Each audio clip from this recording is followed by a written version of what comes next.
Hi, Joe Doyle here. As a former bricklayer turned property investor, I would not be where I am today if I didn't first learn the art of business. Nowadays, a big part of my life is helping other tradesmen succeed with their business by sharing my knowledge, insights and experience. Welcome to the Tradesman Support Group podcast. How are we all getting on in quarantine? We're on lockdown day.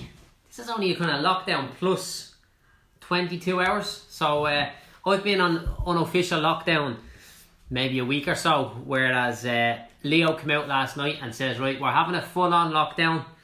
And to be honest, I think it was a good call.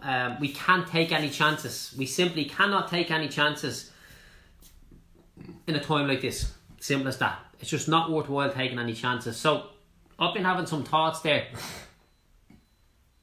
over since all this thing arose.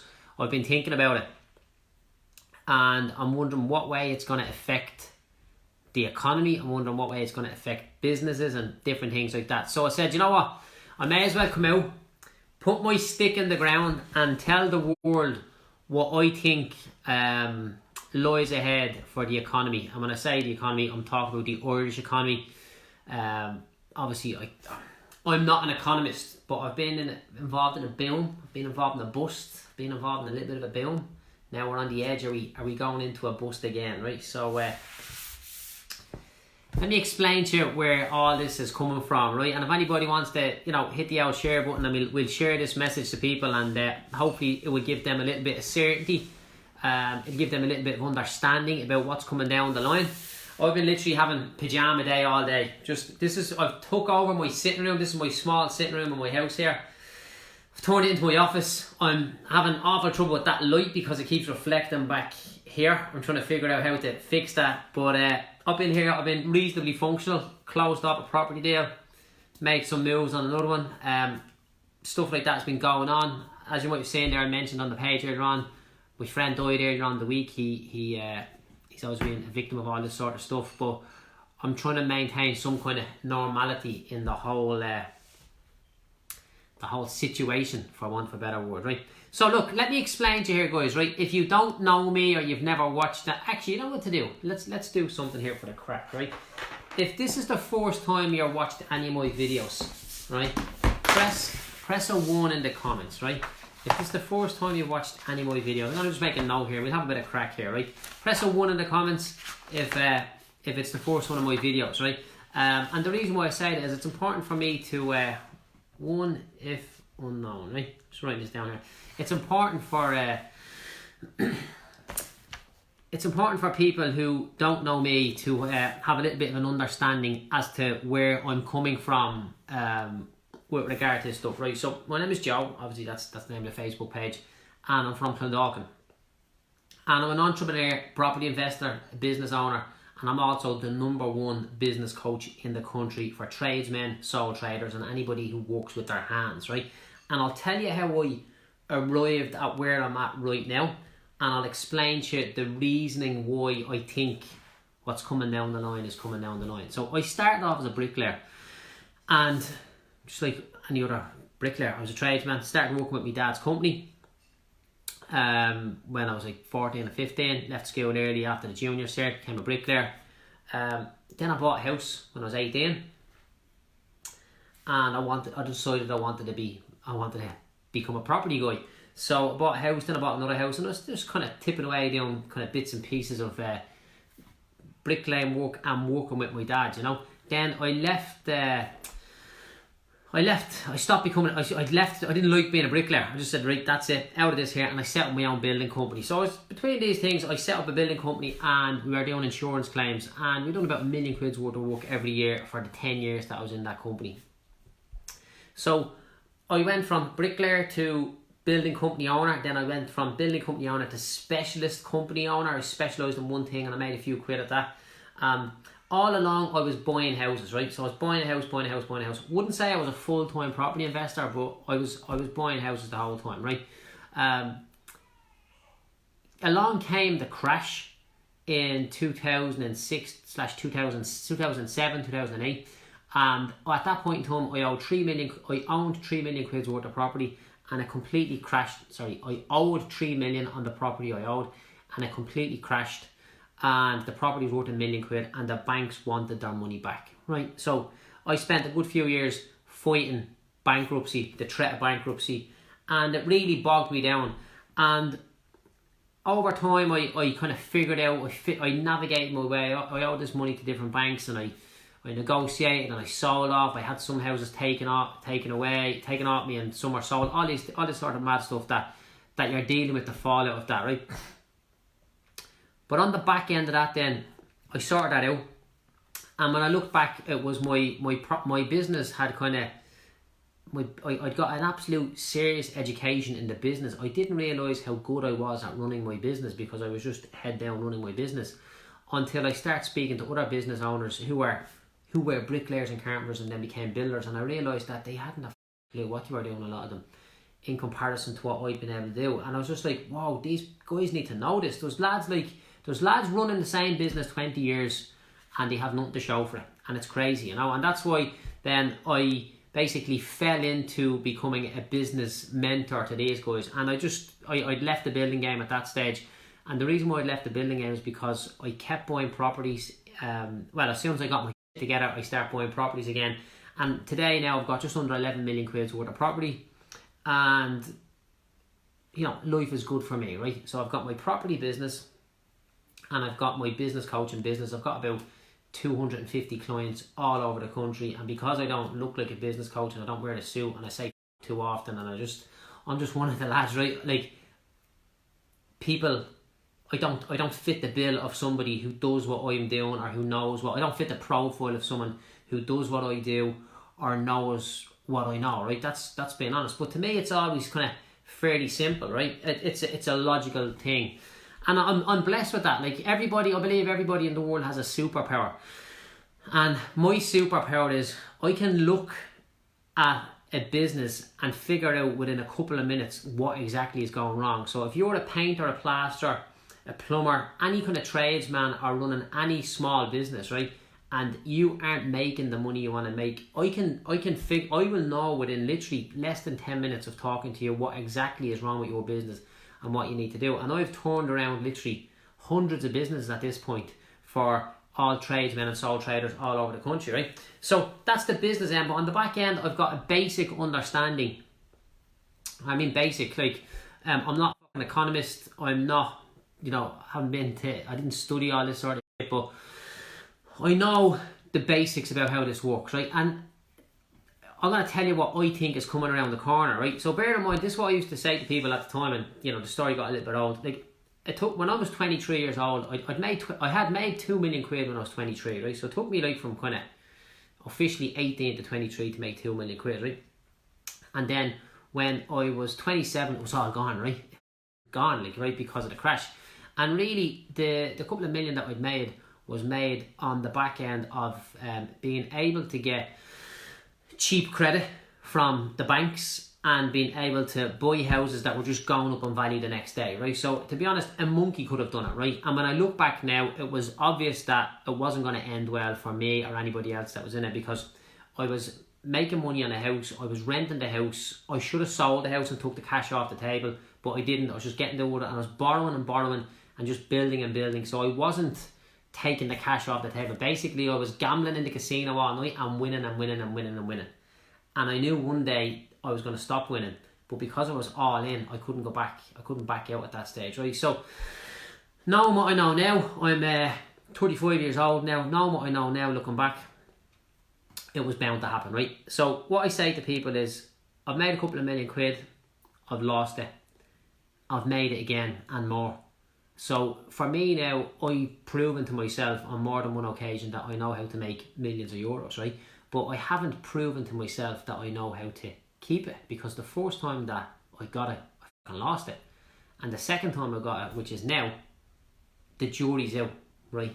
We will see how we go over the next one. I believe I have myself covered correctly, to be honest, over the next little while. And I believe that the way in which I conduct my business all the time protects me against these type of things that's going on, right? So let me just explain to you where my head is at. So that's my background, that's my story. Okay, so if you watch some of my videos, you probably know a bit of that, and that's grand, right? And if you've never seen or watched any of my videos, as I said, just press a 1 in the comments. We'll get to know each other. I'm sure some kind people here will share this video, and I'll send you something to help you out with your business, right? So let's look at the last time, right? There was a boom in 2001, 2, 3, 4. Pretty much from the time the SSIA has come out, which I think was 2004. There was a boom up then until 2007. And what happened was the banks were lending money. They were lending 80% mortgage, 90% mortgage, 92% mortgage, 100% mortgage, 105% mortgage, 110% mortgage, because they were given different things, all sorts of stuff, right? And the interest rates were lower and getting lower and lower and lower all the time, right? So it was fueled, the speculation was fueled the last time by people's ability to use their family home as an ATM machine. So basically they could just remortgage and remortgage and remortgage. Now I'm going to say something here that's very controversial, right? Give dumb people money and they will do dumb things, right? So if you give a guy that's been on 30 or 40 grand a year for his whole life, if you give him, thank you for the loves there guys, yeah? If you give a guy that's been on 30 or 40 grand a year for his whole life, and you give him the ability to access 100 grand, he's gonna waste that.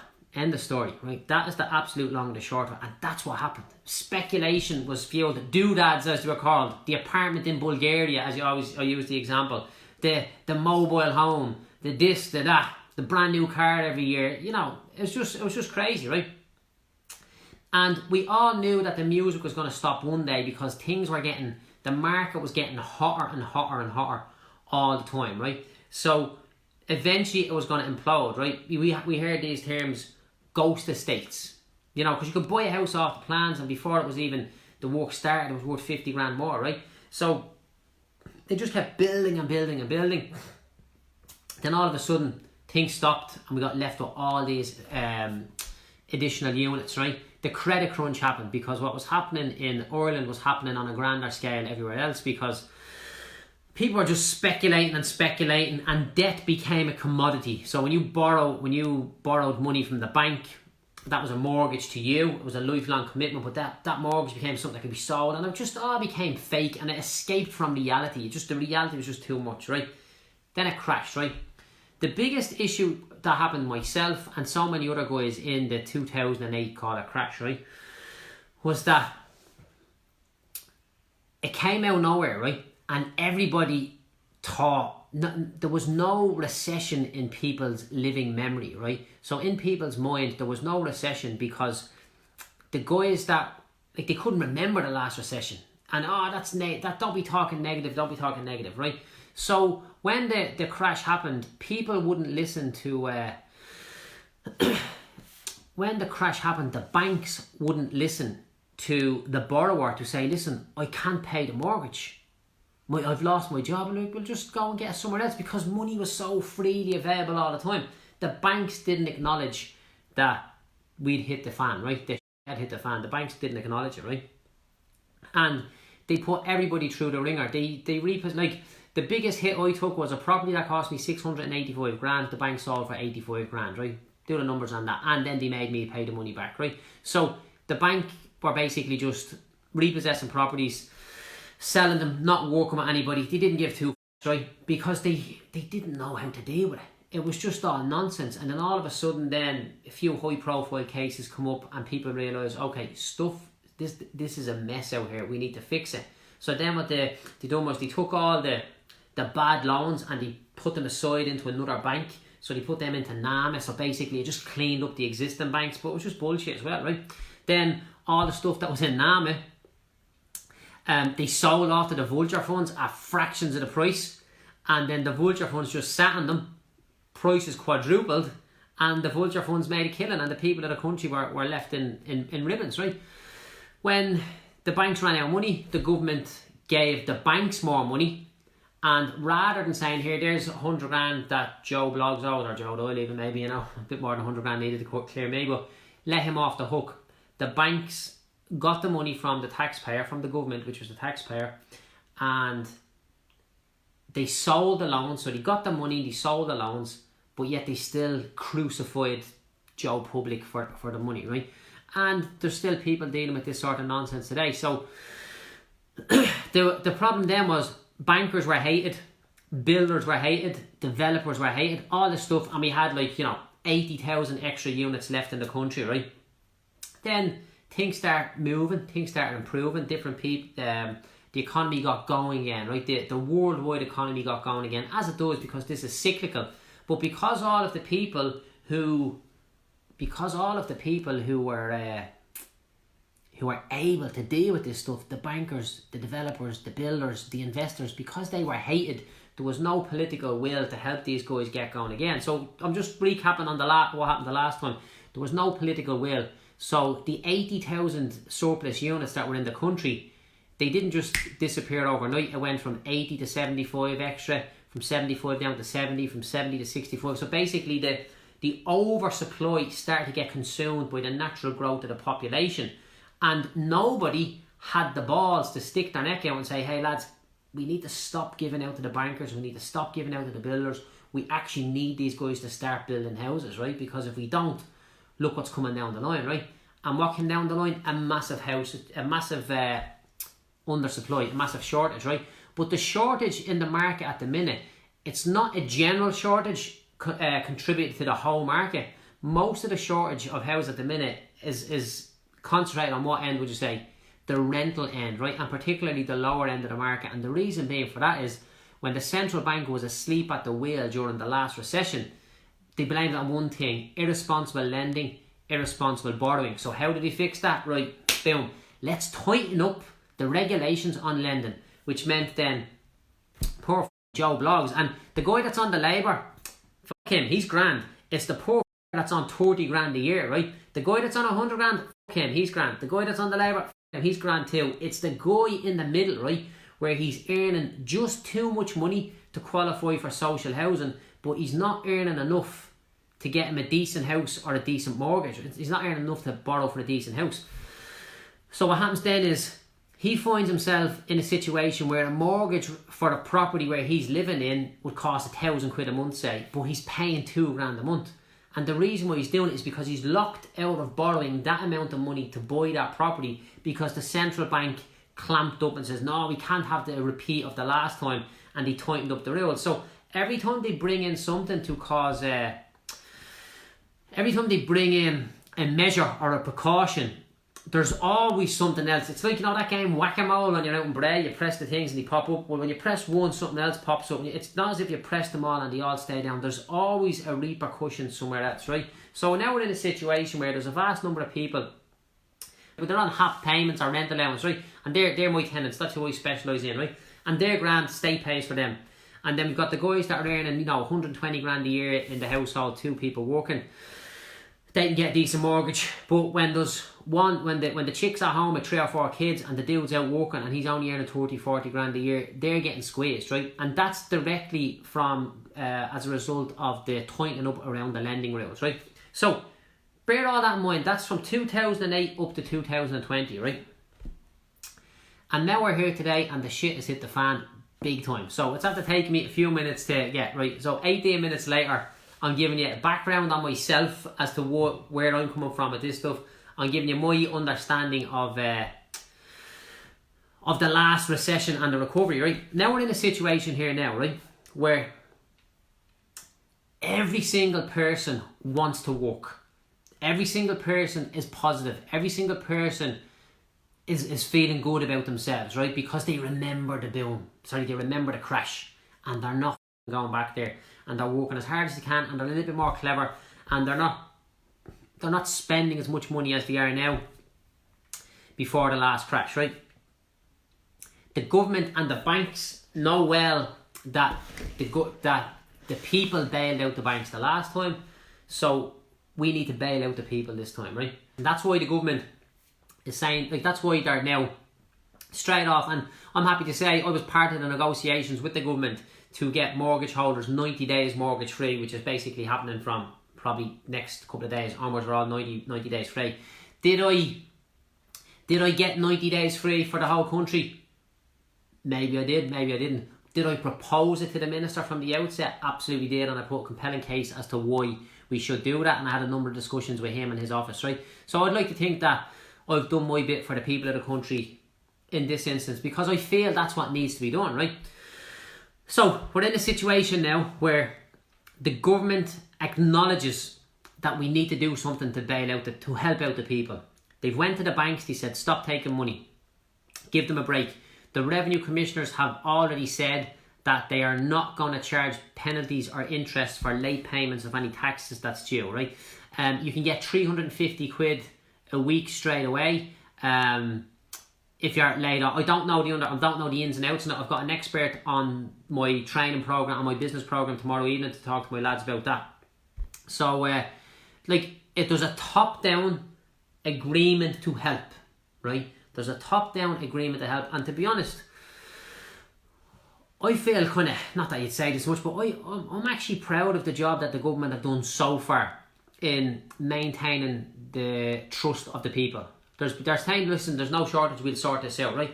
And we're coming into this catastrophe, right? This financial dilemma, this potential crisis, right? We're coming into it this time with 2008 fresh in our mind, right? So I don't think any ignorance will play. I don't think ignorance will play much of a part in it. Whereas last time around, ignorance of the facts, the banks didn't want to know that we were in trouble the last time. That's what caused it. So what's going to happen? I feel what's going to happen is we've got the corona going on, which is horrendous. As I mentioned earlier, my friend died earlier on this week. Have to officially wait for the autopsy, but he went into hospital with chest problems and all this sort of stuff, and he's dead 24 hours later, right? So it's catastrophe. I don't know how many people that's reported on the news this evening that has dead, right? That has died, and it's terrible, right? And hopefully the social distancing and all these measures that he brought in is going to handle that, okay? But really what I want to talk about is how long is the recovery going to be from after we get a handle on this? When the virus is gone, how long is the recovery? I predict, now I'll give you my prediction and I'll tell you the base for that, but I predict that the recovery is going to be swift, and I predict that it's going to fuel a boom, and I predict that shortly after that it's going to be a recession, right? So I predict that we are not going into recession now. The statistics will say, actually let me just get the exact definition of recession, right? So when you go here, definition of recession, right? I should have got that before I jumped on here, lads. A period of temporary economic decline during which trade and industrial activities are reduced, generally identified by a fall in GDP in 2 successive quarters. So what that means is when the GDP drops for 2 quarters in a row, we're in recession, right? Which basically means you can't confirm that we're in a recession until 6 months after the dip, right? But here's the thing, there's going to be an economic downturn, right? Because everybody's sitting at home now and everybody is not working, right? So, what we class a recession is officially an economic downturn, and they won't know for 6 months if it's a recession or not, right? But I don't feel that the corona is going to last that long. I think they're going to, I was looking at some videos there, it's exponential growth and then it drops off, and China has already shown signs of recovery unless we get a second round of it, right? I feel that no matter what happens, the government aren't going to allow us to stop spending, right? I think the governments are going to print money, and they've already been doing it. They call it quantitative easing. They print the money and they give it to the banks to lend out, right? So there was this term that I've never heard before, helicopter money. I actually heard David McWilliams read about, someone sent to me, David McWilliams saying helicopter money, where they just drop money in. There's all this stuff going around the internet of Trump giving money to the Americans and all that. And lads, just a quick question for you there, if you don't mind, right? If you find this useful, can I ask a favour? Would you just hit the share button there? Maybe we can help somebody out here, right? So here's what's going to happen. The corona is going to be dealt with either in a week, a month, 2 months, whatever. Whenever it's going to be dealt with, it's going to be dealt with, right? And the economic recovery is going to be very, very quick after that, right? And here's the reason why, right? Way back before Europe all the money in a country is produced by the central bank, right? And every country has its own central bank. And before we were in the euro, every central bank would operate independently, right? So what happens is when there's a boom going on, right, and everybody is spending, the government says, "Whoa, we better sort this out," and the central bank, who acts on behalf of the government, they sort it out by interest rates. So if people are spending too much money, they raise interest rates. So what that means then is that your loan that you were paying 8% on to the bank, well, you're paying the bank 8%, 3% is for the bank, and then the other 5% is for the central bank, right? So the banks borrow the money off the central banks, and then they lend that to us, and the interest gets split between us. The interest that we pay gets split between profit for the bank and interest that the banks have to pay. You got me on that, right? So the problem that we had in the past, right, was that one country could be booming and another country could be on its knees, right? So one country could have like 10% interest rate, you know, trying to curb the boom, right? Could be massive interest rates, massive inflation, and another country could be down in the dumps, right? And the neighbouring countries could be trying to trade with each other, but their currencies would be so off that it just wouldn't make sense. Things got very expensive, and that's why you see the euro is strong against the dollar, it's weak against the sterling, and all this sort of stuff. That's what and to be honest, I don't understand it that much. I don't need to understand it. I understand enough for what I'm doing, right? But then the EU came in, right? And what happened then with the EU was we then had one central bank. So all the central banks of each country then reported back to the EU, which is the European Central Bank. So you might have heard the term tracker mortgage. So what happened with tracker mortgages was the banks, I would borrow money from a bank, and it would be like 1% tracker mortgage, right? So what that meant was the bank borrowed the money from the central bank, the European Central Bank, the ECB, and they paid the bank. The Irish bank paid the European bank interest based on the ECB, the ECB rate, right? The European Central Bank rate, whatever that was. So they would lend me, and you call it a tracker mortgage. So my mortgage was like a 1% tracker or a 2% tracker, depending, right? And what that meant was the Irish bank that was lending the money had a 1% or a 2% margin on the money that they were lending from the ECB, the European Central Bank. And as the European Central Bank put the rate up and down, my repayment went up and down as well. So I might have been paying 3% to my bank, and that on a 1% tracker I might have been paying 3%. So 1% of the money, I paid 3% interest rate, 1% of that went to my bank, and 2% went to the central bank. You got that, right? So now in Europe, the ECB, the European Central Bank, is controlling the flow of the money all over Europe, right? And the last time that interest rates were rising was because the German economy was booming and the Irish economy wasn't booming, right? So the German economy was absolutely out the door. It was in a boom. And Ireland wasn't, right? So the European Central Bank raised the rates, and we were all getting crucified because we actually needed lower rates, but because we're all tied into this common market called common currency, we had no choice, right? So the European Central Bank rate was at 4% in my living memory, my business memory. Then it went down to 3.75, 3.5, and it kept going down, right? So whilst the central bank, be it the European Central Bank or the Bank of England Central Bank, or as it's called in America, the Federal Reserve, whilst they are hurling interest rates to curb overspending, right? So if the overspending is too much and the economy is getting too hot, they raise the interest rates so there's not that much money floating about, and it slows down the spending, right? Now, when the country is in recession, they lower the interest rates so it just lets more money come in. So if you're at 4% and there's a bit of a recession coming down the line, well, then you can drop it down to 3.5%, and then you can drop it to 3% and 2.5% and 2%, and you can just keep dropping it down, right? But here's the problem. What happens when you're in recession, right, or you're on the verge of recession, and the ECB, which is the main lender, right, ECB current rate, what happens when you are in recession, or you're about to go into recession, and the ECB rate is 0.5? What is the overnight? So it's 0.5, right? It's actually saying 0.4 here. Right? So effectively the interest rate is 0. So if the way to deal with overspending, right, which is called basically a boom, if the way to deal with overspending is to raise interest rates, the way to deal with underspending is to lower them. But when you get to 0, you can't go anymore. So when you're at 0, the only way to stimulate the economy is to inject more money in. And I'm going to give you one other term here, right? What is, Google is a great man. What is qualitative, isn't it? Quantitative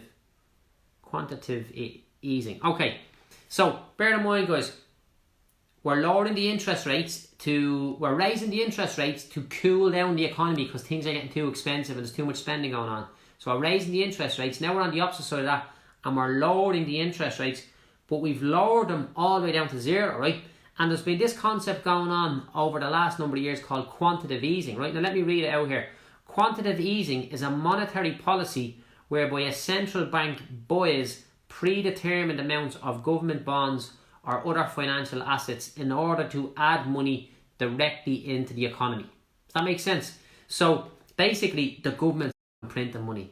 Now the last time they were giving it out to the market and they were giving it out through the banks. This time I feel that they're going to do it, they're going to give it to the people.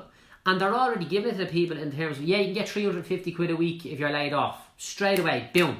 And now, I don't fully understand the concept, but I'm having a conversation with my expert on it tomorrow during my training session, where they're paying the money to businesses, to staff that they don't let go. So if you get let go, you can claim, I could be wrong on this, if you get let go, you can claim the 350 from the government.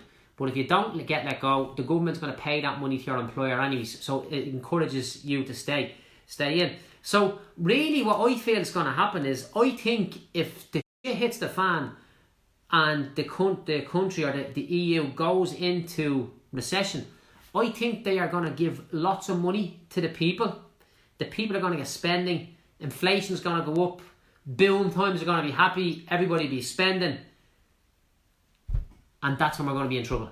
So I think that we're going to be in trouble 2 years after this is sorted.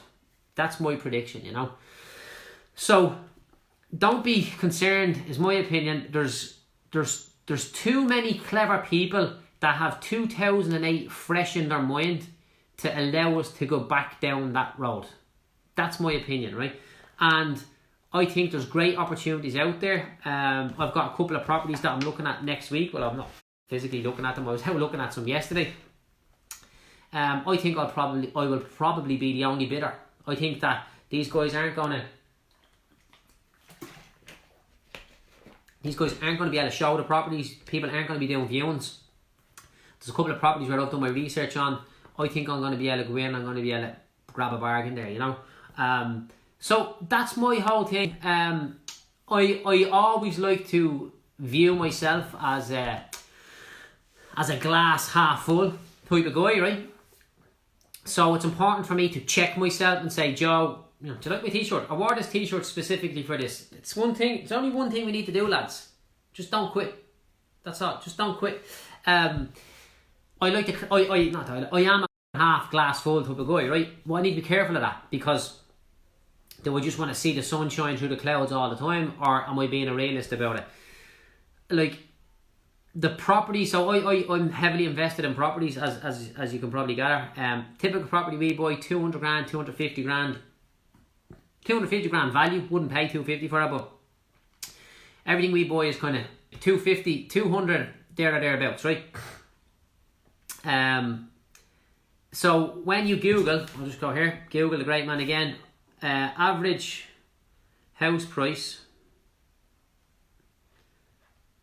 Dublin. So when you Google the average house price in Dublin, the latest figures show the typical cost of a home nationally was 255 and 366 in Dublin. So while the average house price in Dublin is 366 grand, I operate at the level of 200 grand. Do you know what I'm saying? So I'm operating at the lower end of the market. I have a particular way of doing things. I have a particular way of seeing the world, right?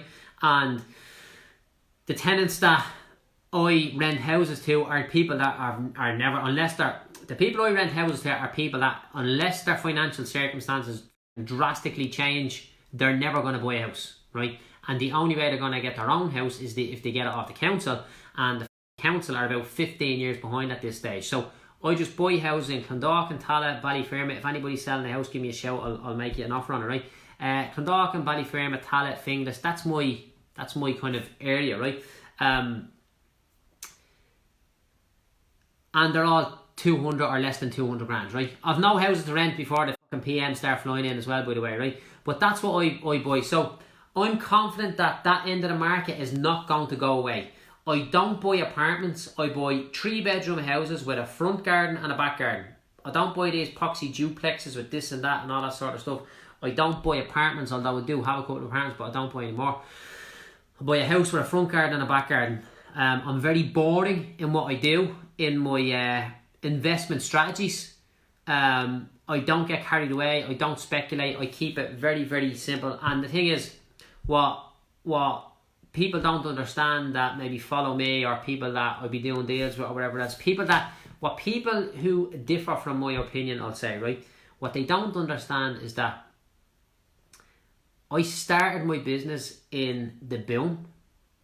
I got slaughtered in the recession and I had to start again. So I'm a recession baby. Do you know what I'm saying? Like, everything that I'm doing, like every single thing that I'm doing is it's all based on surviving a recession, you know. Is it good, is it bad? I think it's good. My missus thinks it's bad because I won't buy anything flashy around like that. I was gonna buy a new Jeep there a while ago, and I was like, yeah, let's do it. Took it for the test drive, and I'm like, no, not doing it. I just can't do it. Would I love a brand new Jeep? Of course I would. Would I love a big mansion? Of course I would. I'm working towards it, right? I've got 11 million quid's worth of property. I still don't believe that I can afford to go out and spend this sort of money, because I'm still in the growing phase of my business and the growing phase of my portfolio. I'm on a mission to make 100 million quid, and I'm actually very confident that I'll do it, to be honest. I know that I won't be able to make my 100 million doing what I do now unless I change a few things, but I know I'll get close to it over the next little while if I call this situation correctly, and if I can continue on this level of growth that I'm currently on for the next, say, 18 months, and then the next recession happens, I'll clean up on that. That's the long and the short of it, you know. But look, I'm out there like everybody else. I'm busting my nut every day of the week. I'm an absolute workaholic. Like, this is technically work to me now. We said, we're gonna watch a film. I'm like, yeah, I'll be in a minute. I'm just gonna make a little video here, right? But this is my gig. This is what I do, right? I love what I do, and I just think that if we can take a view on these type of things that doesn't involve listening to the media, doesn't involve listening to your ma, who was probably an absolute legend at rearing 7 kids or 5 kids or 2 kids on welfare, right? Brilliant. In that sort of situation, she's the woman you need to listen to. Not when you're trying to get 100 million quid and you're buying properties and stuff like that, is the man one to listen to. Your mate that's on 30, 40, 50 grand a year, not one to listen to. In the same way, the bloke that has a new woman every weekend, you don't want to be taking relationship advice from him if he says all women are bitches, right? You know, because maybe he's the problem, right? So the reason why I'm saying that sort of stuff is like, I just follow a pattern. Buy a house. Put a tenant in there that's going to treat it like their absolute home. Leave them alone. Treat them with respect. Buy another house. And I always do it on the basis that I put the money in, do the deal, remortgage it back, get my money back. Put the money in, get my money back. Put the money in, get my money back. So I can basically keep going forever. Whilst I'm quite impatient about getting to where I want to be, I was driving down the road one day and I was just thinking to myself, like, I'm 35 now, so I can think to myself, holy, I can actually do what I'm doing for another 35 years. I can do what I'm doing for another 35 years. Like, that's interesting to think of like that, you know. So I'm thinking, like, and the reason why, like, my whole mission, right, is to create wealth that future generations can add to. So what I'll do is, guys, I'll leave you with this last one. So very quickly before we let you go, my whole concept is to create wealth that future generations can add to. Create wealth that future generations can add to. And then I get the odd that says, oh yeah, but what if you give the houses to your kids and they just blow it? Like, that's not the point. I want to create a whole dynasty. I want to create a whole like multi-generational business that future generations can add to. I said to Linda there a few weeks ago, like Linda has a nephew, he's 8 or 9, and my nephew is a year younger than him. I'm like, I need to start brainwashing these guys now and telling them that these need to come and start working for me, right? So my whole plan is to just keep growing and growing and growing, set down, keep doing what I'm doing basically. Don't change anything. Don't change anything what I'm doing. Just keep growing and growing my property portfolio. Set up a few ground rules and bring family members in and let them go and let them go and let them go. Pretty much so. Like we've got like 50 units now. It's 11 million quid worth of property there. Pretty much like there's a decent foundation there. So the next 50 units, that's when the you know. And to be honest, I want it all. Like I was saying something, but I don't know how true it is. Ronaldo bought an island, right? So that his family can stay in while the corona is going on, right? Now, I'm sure it's a bit of bullshit, but like, I fucking want every bit of that. I want the private jet. I want all that big swanky shit. I want the opportunity to buy an island. I want every fucking little toy that's imaginable out there, right? That everybody has, that's making big money. But for me, I know that you won't get there if you start doing that now. So I'm quite conservative. I keep my outgoings minimum. You know, if I stood next to somebody, they wouldn't know that I do a lot more business. They wouldn't know that there's a bit more to me than meets the eye, and that's the way I want it, you know. But I'll tell you all this sort of stuff, lads, from somebody who's just basically, you know, left school after junior, started off as a bricklayer. It's not rocket science. The only thing, I'm not more clever than you guys, but I definitely am 100% more determined than most people watching this, you know. So that's the thing I'll leave you with, guys. Thank you very much. Thank you very much for being here this evening. Stay safe, look after your family, and I'll see you all at the top. So guys, we have now reached the end of our 30-minute episode. Thank you very much for listening in today. If you're struggling with any aspect of your business, do not suffer in silence. All good business owners learn from the mistakes of others, and trust me, I've made a lot of mistakes before getting to where I am today. You can ask me any questions you have by reaching out to me and messaging me on Facebook by searching for the Tradesman Support Group by Joe Doyle. Thanks for listening, and I'll see you next time.